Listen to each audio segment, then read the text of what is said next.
तो renegade immortal की एक और नई वीडियो में आपका स्वागत है। तो आज की इस वीडियो में हम देखेंगे कि जो ल्यू मे होती है वो फिर से मिलती है अपने वांग लिन से और वो उसको अपनी रियल आइडेंटिटी बता देती है और ल्यू मे कुछ और भी बताती है वांग लिन को, जिससे वांग लिन एकदम चौंक जाता है और उसको समझ नहीं आता कि आखिर इस बंदी को इससे चाहिए क्या। तो वीडियो को स्टार्ट करते हैं बिना किसी देरी के। तो जैसा कि हमने इसके पिछले वीडियो में देखा था कि वांग लिन इनर सेक्ट कॉम्पिटिशन जीत जाता है और उसके बाद उसको उधर 2 कॉन्क्यूबाइंस भी मिल जाती है। फिर वांग लिन एक केव में अपनी कल्टिवेशन कर रहा होता है तो उसको उधर दिखता है एंशिएंट सोल रिस्ट्रिक्शन। अब आगे तो वांग लिन काफी सोच विचार करता है और फिर वो सडनली वैनिश होकर सीधा एंशिएंट सोल रिस्ट्रिक्शन के पास अपीयर हो जाता है और वो देखता है कि ब्लैक फॉग मूव कर रहा होता है और 2 घोस्टली आंखें उस फॉग के अंदर से निकलती हैं और साथ ही भूतिया चीखें भी, और ये सब वांग लिन के ओरिजिन सोल को काफी हिला कर रख देती हैं। फिर वांग लिन ये सब चीजें देखकर थोड़ा पीछे हट जाता है और तभी वांग लिन सोचने लगता है और फिर थोड़ी देर बाद वांग लिन को समझ आ जाता है और वो कहता है कि अगर इधर इतना पावरफुल रिस्ट्रिक्शन लगा है तो इसके अंदर कोई ना कोई ट्रेजर तो होगा ही। और फिर वांग लिन अपने इल्यूजन्स के थ्रू अटैक करने का डिसीजन लेता है। फिर वांग लिन एक इल्यूजन ड्रैगन बना लेता है और फिर उसको ब्लैक फॉग में दे मारता है, लेकिन जैसे ही वो फॉग से टकराता है तो एक बहुत ही पावरफुल रोर सुनाई देता है और इस रोर की वजह से वांग लिन के ओरिजिन सोल में काफी पेन होने लगता है और इसी वजह से वांग लिन थोड़ा पीछे हटने का डिसाइड करता है और फिर वो ब्लैक फॉग काफी ज्यादा इंटेंस हो जाता है और काफी तेजी से श्रिंक करने लगता है और पलक झपकते ही वो ब्लैक फॉग एक बीस्ट में ट्रांसफॉर्म हो जाती है। और तभी वांग लिन देखता है कि ये बीस्ट एक स्मॉल गोल्डन फ्लैग के अंदर से निकलता है और ये फ्लैग ही है जो ब्लैक फॉग को कंट्रोल कर रहा होता है। और ये बीस्ट बहुत एंगर्ड लगता है और वो अपनी आंखों से वांग लिन को घूरता है जैसे वो उसको मारने के लिए रेडी हो। और इस बीस्ट को देखकर वांग लिन बोलता है ये किलिन जैसे दिख रहा है पर ये असली किलिन नहीं है। तभी वो बीस्ट अटैक करने आता है लेकिन वांग लिन 1 सेकंड में डिसअपीयर हो जाता है और उस बीस्ट का अटैक मिस हो जाता है और वो सिर्फ गुस्सा होकर रोर करते हुए वापस गोल्डन फ्लैग में चला जाता है। फिर वांग लिन 1000 फीट दूर एक स्पिरिट वेन में अपीयर होता है और वो थोड़ा सा फ्राउन करता है और पीछे देखता है जहाँ ब्लैक फॉग थी और कहता है ये किलिन नहीं है, लेकिन ये उस किलिन के जैसे जरूर है जो लिंग तेनहू के पास सेलेस्टियल रेल्म में था और शायद वो छोटा गोल्डन फ्लैग जरूर सोल रिफाइनिंग सेक्ट का एक बड़ा ट्रेजर है और वो बीस्ट उस फ्लैग का गार्डियन है, साथ ही उसके अंदर से एक सोल का फ्रैगमेंट भी। ऐसा लगता है कि सोल रिफाइनिंग सेक्ट का सोल फ्लैग बनाने का मेथड एंशिएंट सोल रिस्ट्रिक्शन से क्लोजली कनेक्टेड है, बस मुझे एग्जैक्ट मेथड का पता नहीं है। फिर वांग लिन डिसाइड करता है कि अभी वो इस बीस्ट को कैप्चर नहीं करेगा क्योंकि उसका कल्टीवेशन पूरी तरह से रिकवर नहीं हुआ है और उस बीस्ट का cultivation level early stage soul formation cultivator के बराबर होता है। तभी वांग लिन सोचता है अभी इस बीस्ट से काफी फायदा हो सकता है लेकिन मैं थोड़ा और पावर गेन करने तक वेट करूंगा। फिर वांग लिन थोड़ी देर सोचता है और फिर वापस कल्टीवेशन करने चला जाता है और ल्यू मे को देखने के बाद वांग लिन को फिर से सुजाकू से डेंजर का वही पुराना फीलिंग होने लगता है। बहुत बुरा था कि ल्यू मे उसे ढूंढ निकालने में कामयाब रही थी। वांग लिन इस बारे में काफी देर तक सोचता है लेकिन उसके मोटिव को समझ नहीं पाता और वो ल्यू मे के कल्टीवेशन लेवल को भी नहीं देख पा रहा था, इसलिए उसने उसे पहले नहीं मारा। और वो ये सोचते हुए कहता है सब कुछ काफी अजीब है और सुजाकू के डिसीजंस का भी कोई सेंस नहीं बन रहा। अगर जरूरत पड़ी तो मैं ये सुजाकू का मैस छोड़कर तियान युनजी को ढूंढने निकल जाऊंगा। और फिर वो कल्टीवेशन करने लगता है और समय तेज गुजरने लगता है। पलक झपकते ही कई महीने और बीत जाते हैं। जब वांग लिन इस केव में पहली बार आया था तो वो एक बहुत पुरानी जगह थी, वाइल्ड ग्रास हर जगह थी और सब कुछ काफी रफ लग रहा था। पर अब जब मंथ्स गुजर चुके हैं तो वो एरिया कम्प्लीटली ट्रांसफॉर्म हो गया है। अब वहाँ पे फ्लावर्स भी लगाए गए हैं जो बहुत ज्यादा खुशबू देते हैं। रात को चांदनी की रोशनी में वो जगह एक फेरी लैंड की तरह लगती है। फिर हम देखते हैं चुयुन और ल्यू वे को दोनों एक छत के नीचे बैठी होती हैं और उनके सामने एक प्लेट होती है फ्रूट्स की। वो बातें कर रहे होते हैं और कभी कभी केव के दरवाजे की तरफ देखते हैं। तभी ल्यू वे थोड़ा घबराते हुए कहती है सीनियर अप्रेंटिस सिस्टर चुयुन, तुम्हें लगता है जब सीनियर अप्रेंटिस ब्रदर चेनमू केव से बाहर आएंगे तो वो हम लोग पे गुस्सा हो सकते हैं क्योंकि हमने उनकी परमिशन के बिना ये सब किया है। ल्यू वे काफी छोटी है और उनकी बॉडी बहुत खूबसूरत और एक्सक्विजिट है। ये सुनकर चुयुन हंसी और प्यार भरे अंदाज में कहती है अरे नहीं, हर कल्टीवेटर को अच्छी जगह पसंद आती है। हमने जगह को इतना खूबसूरत बना दिया है, अगर वो खुश ना भी दिखे तो गुस्सा भी नहीं करेंगे। तू टेंशन मत ले जूनियर अप्रेंटिस सिस्टर। फिर चुयुन एक फ्रूट उठाकर खाने लगती है और तभी ल्यू वे खुशी से बोलती है इन कुछ महीनों में सीनियर ब्रदर चिंगमू की रेपुटेशन हमने अपने तरफ से स्प्रेड की है और हमारी लाइफ काफी बेटर हो गई है। अगर ये सब जैसे चलती रही तो अच्छा होगा। मैंने अब तक जितनी ब्रोकन सोल्स कलेक्ट करती थी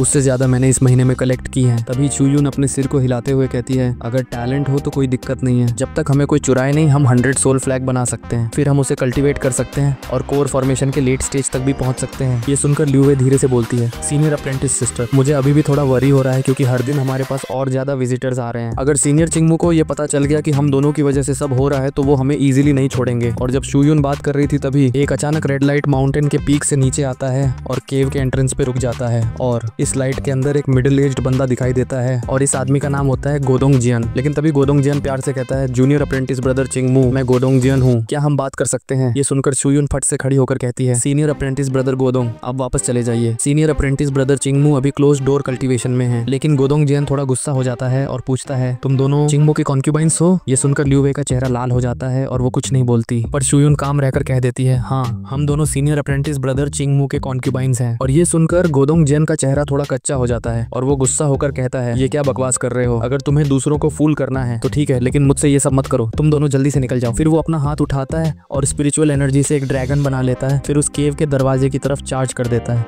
लेकिन जब वो ड्रैगन दरवाजे से टकराता है तो केव की रिस्ट्रिक्शन लाइट होती है, वो उसको ब्लॉक कर लेती है और साथ ही एक जाइंट हाथ निकलता है जो उस ड्रैगन को पकड़कर स्क्वीज कर रही थी। फिर वो ड्रैगन ने मिजरेबल हाउल दिया और फिर शैटर हो जाता है और ये देख के गोदोंगजियान थोड़ा शॉक्ड हो जाता है और मुंडी हिलाता है। तभी वांगलिन केव से धीरे से निकलता है और जब सूरज की रोशनी उस पर पड़ती है तो एक ब्लैक गैस उसके पीछे से इमर्ज होती है जो धीरे धीरे एक जाइंट स्कल के रूप में चेंज हो जाती है और ये होता है 1000 सोल फ्लैग इल्यूजन। और ये देख के गोदोंगजियान शॉक हो जाता है और थोड़ा पीछे हट जाता है। तभी वांगलिन उस बंदे को देखता है और गोदोंगजियान की cultivation level early nascent soul थी पर वांगलिन के सामने बिल्कुल हेल्पलेस लग रहा था। और तभी वांगलिन कहता है अपना सोल फ्लैग सरेंडर करो तो मैं तुम्हें जान से नहीं मारूंगा। ये सुनकर गोदोंगजियान का चेहरा और भी ज्यादा सीरियस हो जाता है और वो अपने एक छोटा फ्लैग को निकाल लेता है जिसपे 2 गोल्डन लाइंस बनी हुई थी। जैसे ही उसने फ्लैग को हिलाया कई सारे सोल फ्रैगमेंट्स बाहर निकले और गोदोंगजियान के आसपास घूमने लगे। फिर गोदोंगजियान पीछे होते होते कहता है मेरे पास भी 1000 सोल फ्लैग है, अगर जीत गए तो मैं फ्लैग दे दूंगा। और बिना और वक्त गवाए गोदोंगजियान अपने सोल फ्रैगमेंट्स वांगलिन पे दे मारता है और वो कुछ फ्रैगमेंट्स फाउंडेशन एस्टेब्लिशमेंट लेवल के थे, कुछ कोर फॉर्मेशन के, और एक फ्रैगमेंट तो ऐसा था जिसमें हाथ पैर भी बन गए थे और एक स्ट्रॉन्ग नेसेंट सोल की ऑरा निकल रही थी। लेकिन वांगलिन बिल्कुल शांत, उसने बस एक उंगली से पॉइंट किया और कामली बोलता है वॉर्टेक्स। जैसे ही ये शब्द बोले सारे सोल फ्रैगमेंट्स एक जोर से चीखते हुए वॉर्टेक्स में खींचने लगे, एक के बाद एक डिसअपीयर होते गए। बस वो नेसेंट सोल ऑरा वाला फ्रैगमेंट बच गया जो अपनी जान बचाने के लिए वॉर्टेक्स से किसी अननोन मेथड से निकल गया और दूर भागने लगा। तभी वांगलिन की आंखों में थोड़ी क्यूरियोसिटी चमकी, ये क्या है? उसने हाथ उठाया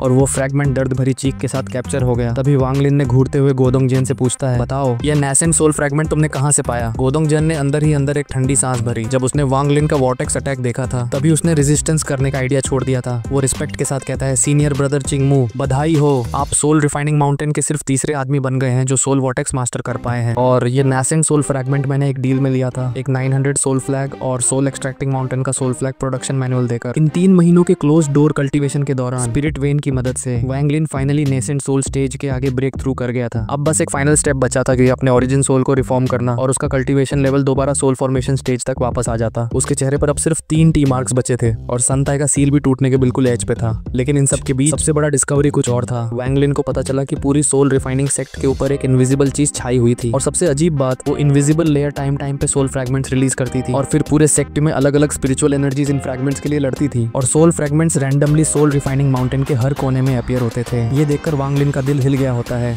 तुरंत उसने अपना सोल फ्लैग मैनुअल निकाला और उसे ढंग से स्टडी करना शुरू किया। काफी मेहनत के बाद वांगलिन ने कुछ हिडन सीक्रेट समझ लिए होते हैं। सोल फ्लैग को रिफाइन करने के 3 तरीके थे, सोल रिफाइनिंग, सोल एक्सट्रैक्टिंग और सोल सीलिंग। सोल रिफाइनिंग ये टेक्निक किसी भी सोल फ्रैगमेंट को रिफाइन करके उसे फ्लैग में सील करने का काम करती है जिससे वो सोल ग्रो करने लगती है और डिसिपेट नहीं होती। सोल एक्सट्रैक्टिंग ये सोल फ्रैगमेंट को रिफाइन नहीं करती, ये सिर्फ किसी लिविंग पर्सन से सोल एक्सट्रैक्ट करके उसे फ्लैग में सील कर देती है जिससे वो फ्लैग उस पर्सन के सोल को कंट्रोल कर सके। सोल सीलिंग, वांगलिन को इसके बारे में अभी तक क्लैरिटी नहीं थी और वो थोड़ा कंफ्यूज था इस टेक्निक के बारे में। सोल रिफाइनिंग माउंटेन में सोल फ्लैग्स का रैंकिंग सिस्टम था, उनका क्लासिफिकेशन था 10s, 100s, 1000s, 10s of thousands और इस तरह से। जितने ज्यादा सोल्स एक फ्लैग में होते उतनी ज्यादा पावर होती। 10 और 100 सोल फ्लैग्स बहुत कॉमन थे, लेकिन जब एक फ्लैग में 1000 सोल्स हो जाते हैं तो उससे कुछ स्पेशल स्पेल्स यूज किए जा सकते हैं और उसकी पावर प्राइमरी सोल पर डिपेंड करती है। एक 1000 सोल फ्लैग बनाने के लिए प्राइमरी सोल की जरूरत होती है जो बाकी सोल से ज्यादा स्ट्रॉन्ग होना चाहिए। ये प्राइमरी सोल काफी रेयर होती है और बहुत सारे 100 सोल फ्लैग्स 999 सोल्स तक रीच करते हैं, लेकिन बिना प्राइमरी सोल के वो 1000 सोल फ्लैग नहीं बन पाते। और वांगलिन को ये लगता है कि सेक्ट के नीचे जो किलिंग बीस्ट है वो गोल्डन सोल फ्लैग का प्राइमरी सोल हो सकता है। वांगलिन ने 3 महीने में काफी सोल फ्रैगमेंट्स कलेक्ट किए थे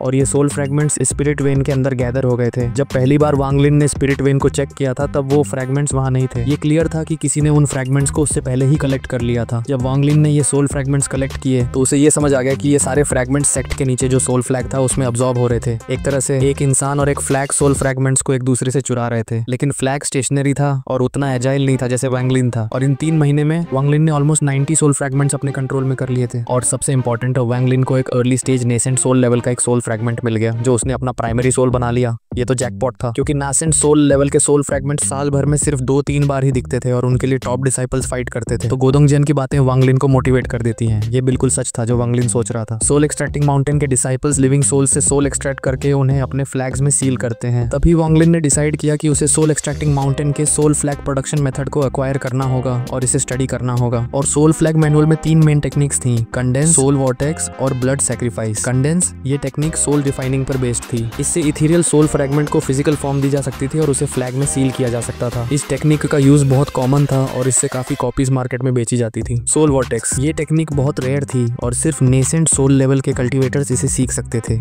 ये टेक्निक बहुत पावरफुल थी और इससे सोल फ्रैगमेंट्स को अब्सॉर्ब किया जा सकता था, चाहे वो फाइटिंग के लिए हो या सोल स्टीलिंग के लिए। गोडोंगजेन भी अभी तक इस टेक्निक को सीख नहीं पाया था। ब्लड सैक्रिफाइस ये टेक्निक सोल फ्लैग की पावर को कई बार इंक्रीज कर देती थी। ये टेक्निक बहुत डिफिकल्ट थी और काफी late stage nascent soul disciples भी इसे नहीं सीख पाए थे। सोल रिफाइनिंग सेक्ट की स्ट्रेंथ का एक थर्ड हिस्सा इस टेक्निक पर ही डिपेंड करता था। तभी वैंग लिन अपना सोल फ्लैग निकालता है और एकदम से सारे सोल फ्रैगमेंट्स उस फ्लैग में अब्सॉर्ब होने लगते हैं। बीच में डुओडोंगजेन का चेहरा एकदम काला पड़ जाता है, जैसे सालों की मेहनत पल भर में हवा हो गई हो। बंदा लिटरली बिटर स्माइल देके सोचता है रूल्स ही ऐसे हैं यहाँ के, चोरी करने आया था और अपना माल ही चोरी करवा बैठा। फिर बेचारा हाथ जोड़ता है वांग लिन के सामने और निराश होकर वहां से निकल जाता है। फिर वांग लिन अपने पकड़े हुए नासेंट सोल को सोल फ्लैग के अंदर डाल देता है और जैसे ही वो डालता है दोनों नासेंट सोल्स के बीच में फाइट शुरू, जो कि ऑलरेडी फ्लैग के अंदर होते हैं। अब वांग लिन को देखने की जरूरत नहीं पड़ती क्योंकि उसे पता था कि जो जीतेगा वो प्राइमरी सोल बन जाएगा और जो हारेगा वो सेकेंडरी सोल बन जाएगा। साइड में शुयून और लियू वे का हाल अलग ही टेंशन में है। दोनों का दिल लिटरली फुल स्पीड धड़क रहा होता है। शुयून तो पहले फुल कॉन्फिडेंट थी पर अब रियलाइज कर रही है कि सीनियर ब्रदर चिंगमू ने सोल वॉर्टेक्स मास्टर कर लिया है और ये सोच के उसकी हालत टाइट हो गई है। तभी वांग लिन आसपास देख के ठंडे अंदाज में बोलता है, तुम दोनों ने जो मेरे केव के सराउंडिंग्स बदले थे, मैं उस बात को छोड़ रहा हूँ, अब सीधा निकल लो यहाँ से। पर शुयून एकदम प्लीडिंग एक्सप्रेशन दिखाते हुए कहती है, सीनियर अप्रेंटिस ब्रदर चिंगमू, हम दोनों तुम्हें डिस्टर्ब नहीं करेंगे। अगर हम अभी चले गए तो जो हमने इतनी मेहनत से सोल फ्रैगमेंट्स कलेक्ट किए हैं वो चोरी हो जाएंगे।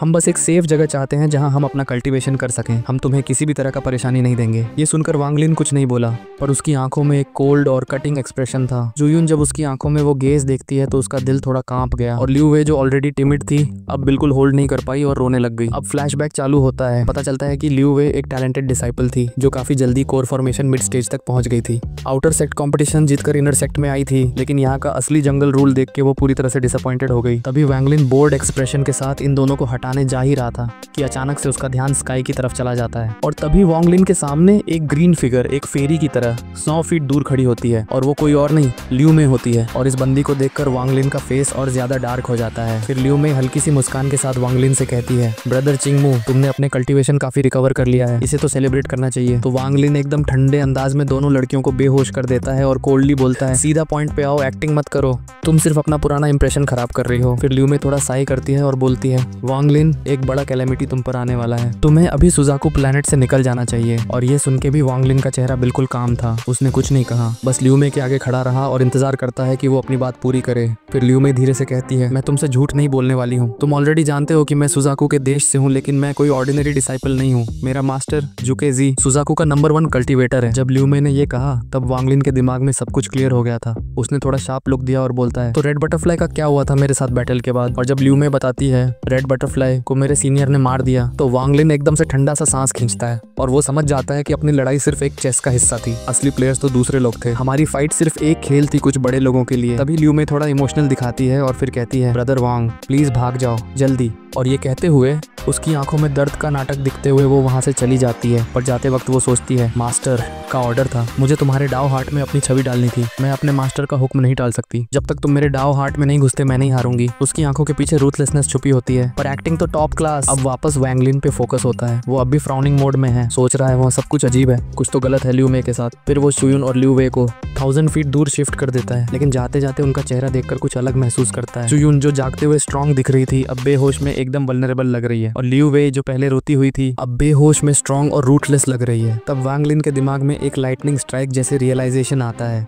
उसके चेहरे पे एक ठंडी हंसी आती है। वो लियू में के डायरेक्शन में देखकर कहता है, अब समझ गया मैं, असली रूटलेस तो वो है जो इमोशंस के नकाब के पीछे छुपी बैठी है। फिर वांग लिन अपने मन में सोचता है, मैं लियू में के कल्टीवेशन लेवल को देख नहीं पा रहा। इसका सीधा मतलब है वो मुझसे काफी ऊपर है, वरना जुकेजी जैसे टॉप कल्टीवेटर का डिसाइपल बनना मुश्किल होता। लेकिन ये लड़की मुझसे बार बार कॉन्टेक्ट क्यों कर रही है? उसकी सोच और गहरी हो जाती है और चेहरा और ज्यादा संकुचित। फिर वांग लिन एक हल्का सा हाथ हिलाता है और शुयून और लियू वे को कुछ डोजन फीट दूर शिफ्ट कर देता है। नॉर्मली वांग लिन इतना दयालु इंसान नहीं था लेकिन ये दोनों लड़कियां बेहोश होकर जो सच्चाई दिखा गई थी उस वजह से वांग लिन का मन बदल गया। डायरेक्ट ना ठुकराकर उनको लाइटली साइड में हटा देता है। फिर वांग लिन ठंडे दिमाग से और एनालिसिस करता है, लियू में ने जब मेरा कल्टीवेशन वीक था तब मुझे मारने का मौका नहीं उठाया इसका मतलब सिंपल है, उसका गोल मेरा मरना नहीं है। उसका कॉन्टैक्ट एक तरफ से इमोशनल लगता है और दूसरी तरफ से रूटलेस भी। ये कॉम्बिनेशन बड़ा ही अजीब है। वांग लिन का चेहरा अब पूरा अंधेरा छोटा हुआ लग रहा था, जैसे कुछ बड़ा स्टॉर्म अंदर चल रहा हो। थोड़ी देर के लिए वो बस शांत खड़ा रहता है, फिर एक ठंडी सी सांस लेता है, स्लीव्स हिलाता है और बिना पीछे देखे अपनी केव के अंदर चला जाता है। और इसी के साथ ये वीडियो यहीं पे एंड करते हैं। तो वीडियो को लाइक और चैनल को सब्सक्राइब कर देना और एन कमेंट भी कर देना। तो मिलते हैं नेक्स्ट वीडियो में, तब तक के लिए बाय।